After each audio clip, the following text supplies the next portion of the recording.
did you do?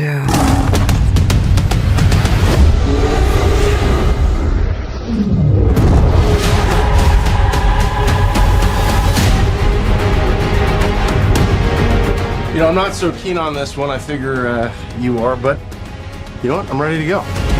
I think we can do better. Parachute pants? Yeah, Does everybody parachute now? Bonjour à tous pour cette partie 3, et avant de revenir à la suite, n'oublions pas que ce pauvre homme dont Steve possède le corps a sûrement une famille, des amis, une vie, et pendant tout le film, pourtant, Wonder Woman le met en danger, met son corps en danger, le viole, et le met dans des situations dangereuses, c'est-à-dire les scènes d'action du film où Steve est impliqué, donc... Merci Wonder Woman, héroïne avec une grande morale, très très gentille, qui veut sauver toutes les vies possibles, de mettre en danger la vie d'un pauvre homme qui n'a rien demandé, que tu mets dans le coma pendant 2 jours. Voilà. Wonder Woman a été tué par ce film. Ce film a fait de Wonder Woman une quasi-meurtrière. Cet homme aurait pu mourir. Donc, merci Wonder Woman, tu es notre super-héroïne préférée.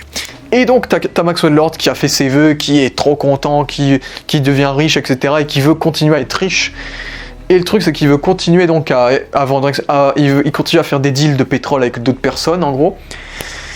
Et il y a Wonder Woman qui crame ça, et donc Wonder Woman et Steve vont y aller vérifier en gros. Et ça c'était l'un des trucs intéressants, c'est qu'on inverse la tendance par rapport à Wonder Woman 1.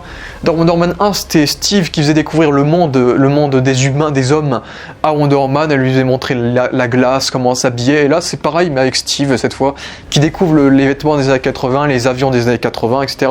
Donc ça c'était intéressant, ça marchait bien pour le coup ça marchait bien. La découverte, le parallèle entre les deux, avec les trains, etc., ça marchait bien.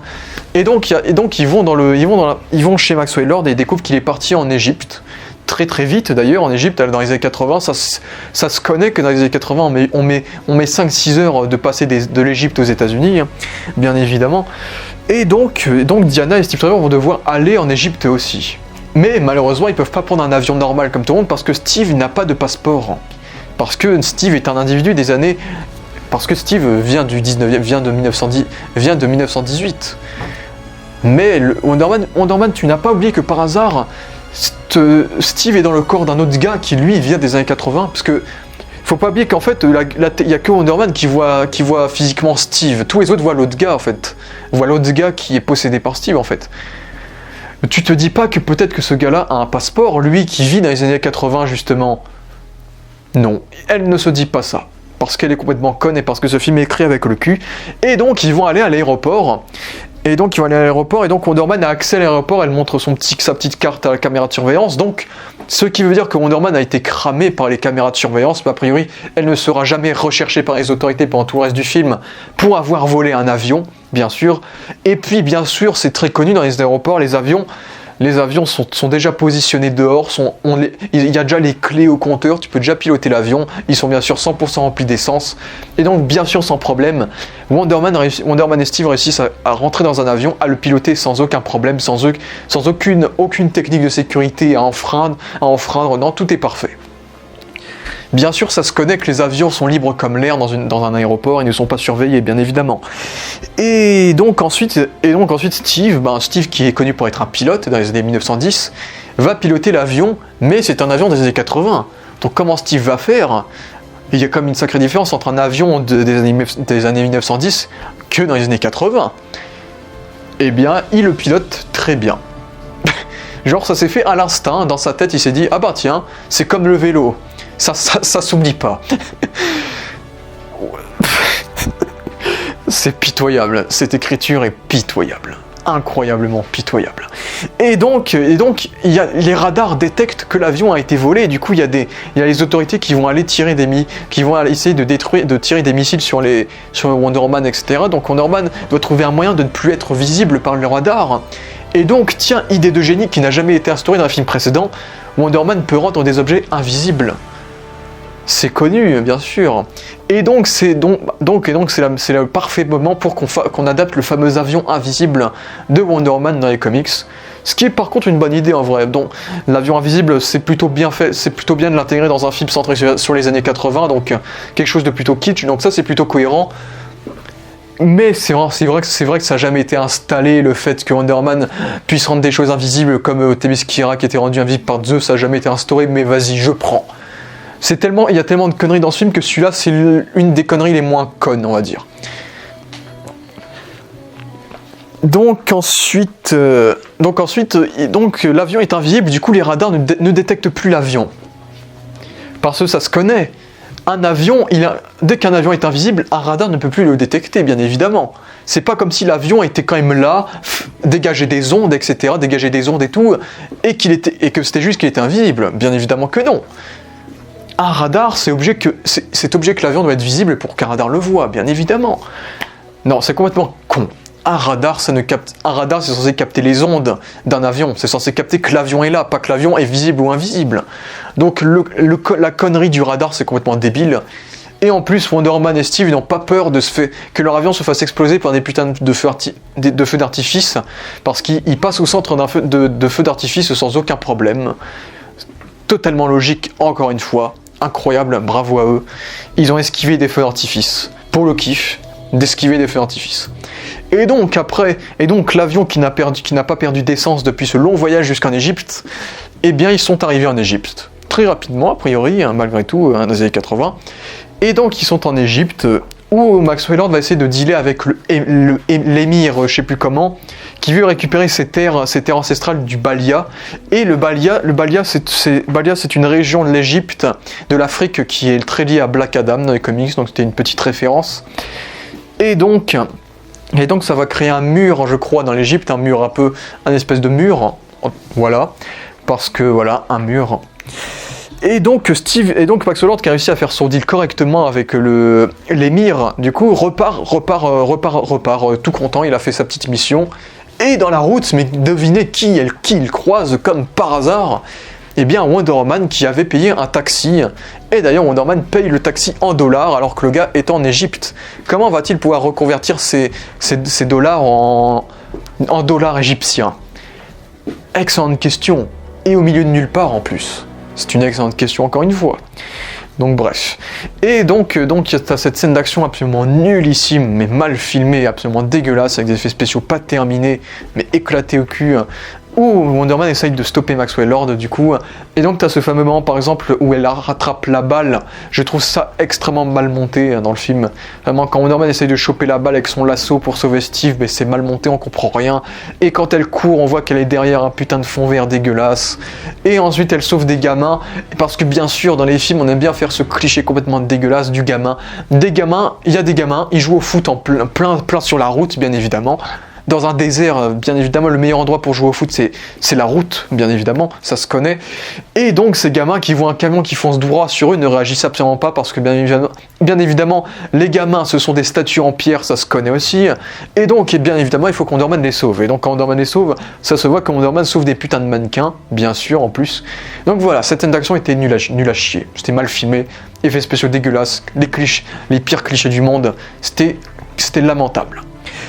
Et donc voilà, Wonder Man a été blessé. On se rend compte que Wonder Man, en se ressuscitant Steve, elle perd ses pouvoirs, vu que quand tu fais un vœu, tu as une contrepartie. Du coup, par exemple, la contrepartie de Barbara, elle, c'est de perdre son humanité et de ne plus être gentille et donc d'être très très méchante. Donc c'est encore incroyable, hein, tout ça. Et donc on ne sait pas comment, on ne sait pas s'ils ont repris l'avion invisible, on ne sait pas comment ils ont fait. Wonder Man et Steve vont revenir aux États-Unis comme un claquement de doigts. Thanos a fait un snap et bim, ils étaient revenus aux États-Unis. Et donc ils vont découvrir grâce à un expert de la pierre, qui leur dit qu'en fait la pierre des rêves a été créée par un dieu qui s'appelle le Duc de la Déception. Et le Duc de la Déception, on connaît que c'est un ennemi classique de Wonder Man. Donc ça c'était plutôt une cool référence. Et puis ça veut dire que cette pierre est liée à sa mythologie à elle aussi, donc voilà, les dieux, etc. Pourquoi pas. Et donc voilà. Et donc pendant ce temps, il y a Maxwell Lord qui continue à faire ses vœux, à devenir riche. D'ailleurs, je comprends pas. Maxwell Lord, depuis le début, il aurait juste pu dire « Je souhaite devenir riche » et il aurait été riche, mais non, il continue. Parce que, en final, la pierre des vœux a des contraintes, on dirait bien. Mais Bref, c'est débile as fuck, c'est débile. C'est complètement con. Et donc Maxwell Lord, on découvre que on sait qu'il aime son fils. Maxwell Lord, il aime son fils et bien sûr, il commence à être de plus en plus violent envers son fils car il est parasité par la pierre qui est en train de le faire sombrer du côté obscur, bien évidemment. Et donc Maxwell Lord se dit, je veux que tout le monde ait ma chance, je veux que tout le monde réalise un vœu. Donc je vais aller à la Maison Blanche pour pouvoir communiquer avec la planète entière. Donc il va à la Maison Blanche où il soudoie le président des États-Unis, qu'il contrôle du coup, un président extrêmement inspiré de Ronald Reagan, qui est le président de cette époque, dans la vraie vie. Et donc entre guillemets, Maxwell Lord devient entre guillemets le président, entre guillemets, vu que c'est lui qui a les pleins pouvoirs, du coup vu que le président des États-Unis travaille pour lui. Et donc le président lui dit, tenez, il y a un satellite qui est pas loin, allez-y dans ce satellite, vous pourrez communiquer avec la planète entière et activer tout et communiquer avec toutes les télévisions de la planète entière. Mais c'est incroyable ça. Un satellite qui te permet de communiquer avec toutes les planètes du monde. Bien sûr, ça se connaît, c'est évident.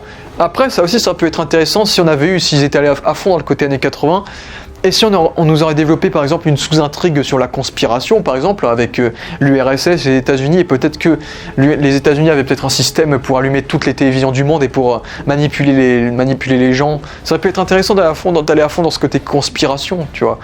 Mais non, ça c'est comme un cheveu sur la soupe, tu peux contrôler les gens avec toutes les télévisions de la planète. C'est cohérent, ça se connaît, tout le monde sait ça. Et donc, bim, et donc il y a Wonder Man qui arrive juste après. Et donc Maxwell Lord essaye d'échapper à Wonder Man et la fight de la Maison Blanche n'est pas trop mal, c'est plutôt bien filmé. Wonder Man essaye de tuer personne, ce qui est normal parce qu'ils sont tous contrôlés par Maxwell Lord. Donc voilà, c'est normal. Et bien sûr, d'ailleurs n'oublions pas que la Maison Blanche, certainement truffée de caméras de surveillance, eh bien Wonder Man a été filmé par ces caméras de surveillance. Donc on sait qu'elle a blessé le personnel de la Maison Blanche. Et bien sûr, elle n'aura jamais aucun problème avec les autorités à la fin du film, encore une fois.